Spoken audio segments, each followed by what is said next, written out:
میدان جنگ کی اجازت ہوئی۔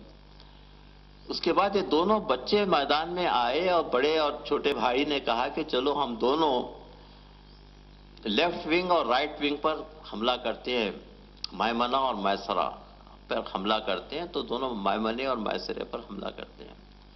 ابن ندیم اور دوسری تاریخوں میں یہ ہے کہ دونوں بچے اس بہادری سے لڑ رہے تھے کہ میمنہ اور میسرہ دونوں تباہ ہو گئے۔ دونوں بچے پھر آ کر ملے اور کہا کہ اب قلب لشکر پر حملہ کرنا چاہیے اور عمر سعد کے خیمے تک پہنچنا چاہیے۔ دیکھیے سن ان بچوں کا 9 سال یا 10 سال یا بعض روایتوں کے مطابق 10 سال یا 12 سال تھا۔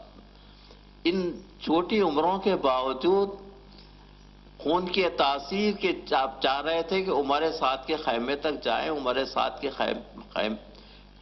خیمے تک جو لوگ پہنچے ہیں اس میں دونوں صاحبزادے ہیں۔ عمر سعد کے خیمے تک پہنچ گئے اور خیمے کی تنابیں کاٹ دی۔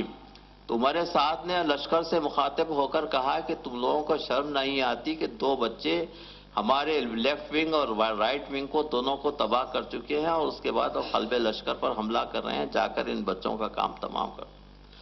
پورے کا پورا لشکر ان بچوں پر حملہ آور ہوا۔ اس کے بعد بہت بہادری سے جنگ کرنے لگے اور اس کے بعد جنگ کرتے کرتے بہت زخمی ہوئے اور زخمی ہو کر زمین پر تشریف لائے اور پکارنے لگے کہ امو جان، مامو جان، آ کر ہماری مدد فرمائیے۔ اب یہاں خیمے سے حضرت ابو الفضل عباس، امام حسین علیہ السلام، حضرت علی اکبر اور محمد کے لیے مدد کے لیے پہنچے۔ دیکھیں کہ دونوں بچے خاک پہ پڑے ہوئے ہیں، خون میں غلطان ہیں۔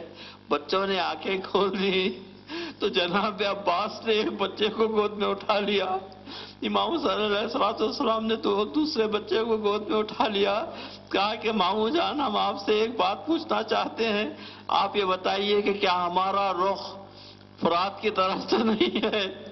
انہوں نے کہا کہ نہیں بیٹو، تمہارا رخ فرات کی طرف نہیں ہے، تم نے ایسا کیوں سوال کیا؟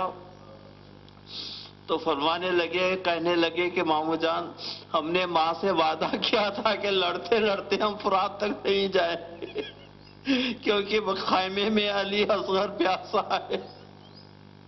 دونوں بچوں کی شہادت واقع ہو گئی۔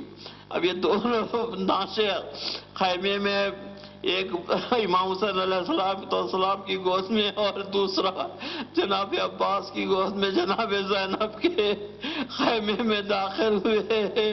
جناب زینب نے دونوں بچوں کو لٹا لیا اور کربلا کی شیر دل خاتون بیچ میں مصلی بچھا کر سجدہ شکر میں گر پڑی کہ یا اللہ تو نے میری قربانی کو قبول کر لیا۔